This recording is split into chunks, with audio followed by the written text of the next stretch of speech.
The 3 episodes of the Star Wars sequel trilogy are divisive, to say the least. Half of the Star Wars fandom loves them, while the other half despises them. Don't get into an argument on the internet while trying to prove your stance one side or the other. It usually doesn't end well for either party. But, be that as it may, we have the sequel trilogy, and it doesn't look like it'll be going anywhere anytime soon. So with that said, there are aspects that I enjoy diving into. Parts of it I analyze over and over to see what makes them tick and what makes sense. My favorite character to look at a little deeper is Kylo Ren. Okay, and Ben Solo, if you want to split their personalities. Kylo Ren was dubbed the Darth Vader fanboy from the earliest concepts of the character. But how close is he to Darth Vader really? That's our topic, today, on Star Wars Fanatic. Welcome back everyone, I'm Gerald and I'm a Star Wars Fanatic, and you can be a Star Wars Fanatic too. All you have to do is hit that subscribe button. You can turn on your notifications to stay up to date when I do upload new videos, which is between 2 and 5 times a week. Yeah, I know it's a bit different than most people saying, oh, I do 1 video a week or 2 videos a week. I do between 2 and 5, depending on the time I have available. But I digress. Let's get on with today's story. Let's move on. Let me preface this video by saying I'm not making this video as a way of taking a side on the debate as to whether or not the Star Wars sequel trilogy is good or not. I am only diving into a character that was created for The Force Awakens, continued in The Last Jedi, and finished in The Rise of Skywalker. This is a character analysis only. I don't get into those debates. This topic is very personal to a lot of fans on either side, and I'd rather not engage in that. Like him or not, Kylo Ren is a character that has some interesting facets. His goal is to rule the galaxy and become better than his grandfather, Darth Vader. That was a high bar to set for himself. But that would have never happened, no matter how hard he tried and no matter how much dark side training he had. But there are some things that are interesting about the way his character was written. Don't get me wrong, I'm not saying he was better than Vader, just different. But to understand why he is so much different, we have to understand their backgrounds a little more, before getting into those character differences. Darth Vader began as Anakin Skywalker, a Force-sensitive child who was a slave for the first 9 to 10 years of his life. He was then taken in as a Jedi Padawan. As he grew, he was trained in the Force from an early age by a Jedi who had been trained in the Force his whole life. Anakin was troubled by visions of his mother dying, which eventually happened as she died in his arms. Then visions of his wife dying, which also happened, helping bring more pain. It's important to note that during this training as a Jedi, the Sith were making a return and the dark side was obscuring the light side. Anakin was poor. I guess I kind of mentioned that by saying he was a slave. The Jedi became the only family he had, especially Obi-Wan Kenobi. It's also important to note that the Jedi Order was on the verge of collapse due to their involvement in the Clone Wars and their own arrogance. So, he experienced the hypocrisy of the Jedi firsthand. Not only did he witness it from one person, but he was surrounded by it, oppressed by it even. All of these things helped contribute to his turn to the dark side. Kylo Ren was born Ben Solo, a Force-sensitive child that showed signs of power even in his mother's womb. He was raised in a loving family, although his father was absent a lot of the time. But his mother kept him close to her and loved him with every ounce of her being. He was born into privilege as the son of Senator Leia Organa. At the age of 10 years old, he was sent to train with his uncle Luke Skywalker. He was Luke's first Padawan. Even though he was being trained as a Jedi far from his mother, he was still loved by his uncle. He would take young Ben across the galaxy in search of Jedi artifacts and knowledge of the Jedi Order. But his master was not the seasoned Jedi that his grandfather had. Luke didn't begin his training until he was 19 years old. Even then, his training was rushed. Luke was left to figure out things for himself and was used as a weapon to destroy his own father. But for the most part, Ben had everything his grandfather didn't, as far as a loving family and training during peace when it was easier to channel the light side. Not to mention, he didn't have an order of 10,000 Jedi losing their way. No, his master Luke Skywalker was actually learning the most he could about being a better Jedi than the Order before him. Okay, those are some pretty big differences. Those differences would have stopped Ben Solo from becoming anything close to Darth Vader. I guess there's a lot of psychology involved in that.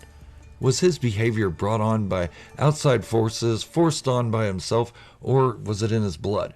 I'll get back to that in a bit.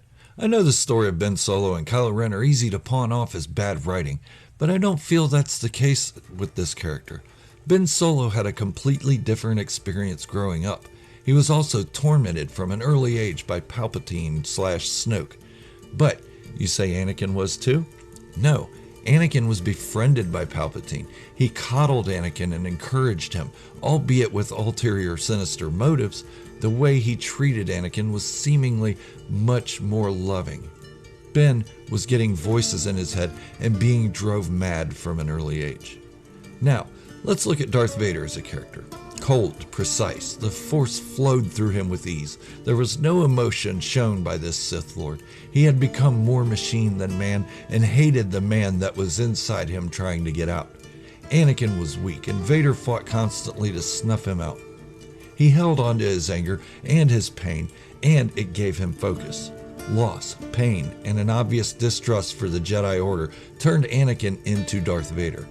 No one that he loved in his previous persona could turn him back. Kylo Ren was in constant turmoil, but it was self-imposed for the most part. His goal was to be like good old granddad because someone told him he could. Not because he was evil. Troubled? Yes. But evil? No.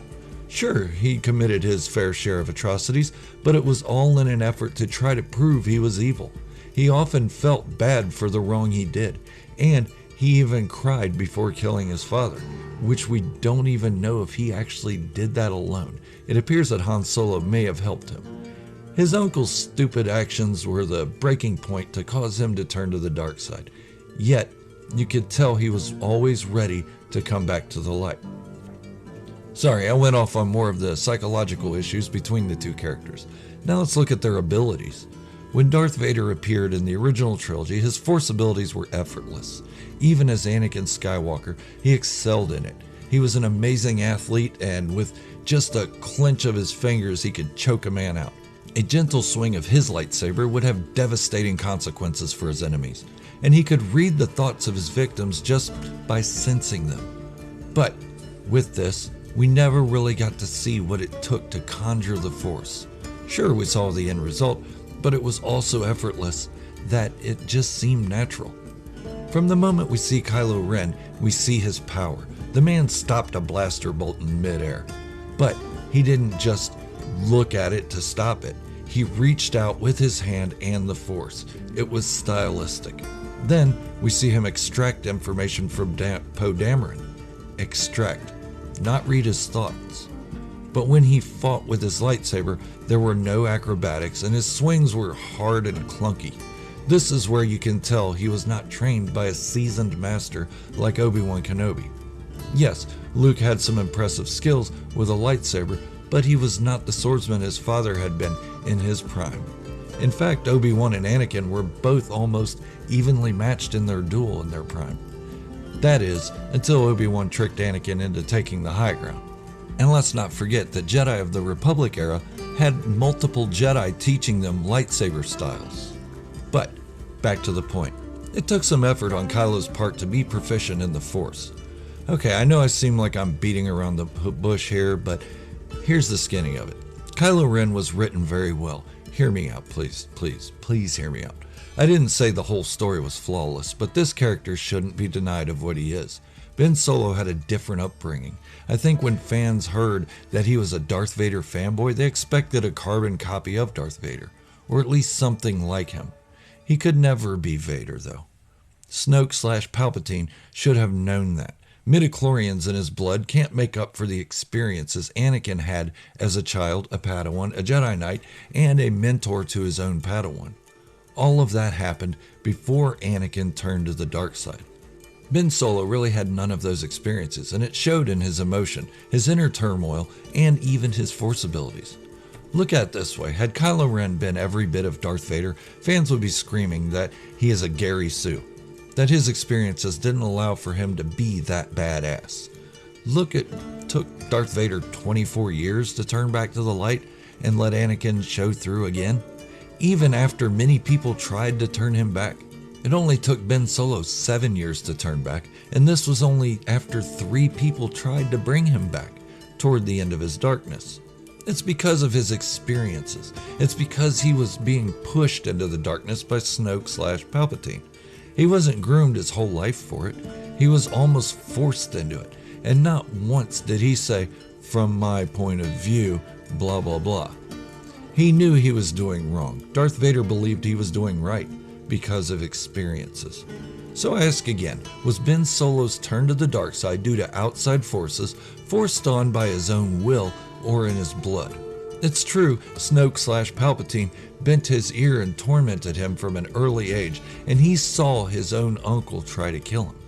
But he was also fighting back the light side willfully, and he was the grandson of Anakin Skywalker, who was literally created using the dark side of the Force. I guess I should ask if Ben Solo's turn was inevitable. Well, he turned back to the light fairly easily and always seemed on the verge of coming back before that. So to me, he was more or less forcing himself to be evil, with a small part of him instinctually going down that road, just as his grandfather did, and just as his uncle had the tendency to tap into the dark side. Okay, I may revisit this at some point in the future if there's ever any expanded material on the characters of Ben Solo and Kylo Ren. Beyond the limited novels and comics we have now, of course. But what do you think? Let me know in the comments below. I'd love to talk about it with you. And if you're new here, go on and hit that subscribe button and turn on notifications to stay up to date on all my Star Wars theories, discussions, and fanfictions. Also, hit the like button to show your love for what I do here. Thank you for watching, and until next time, remember, this is the way, the only way.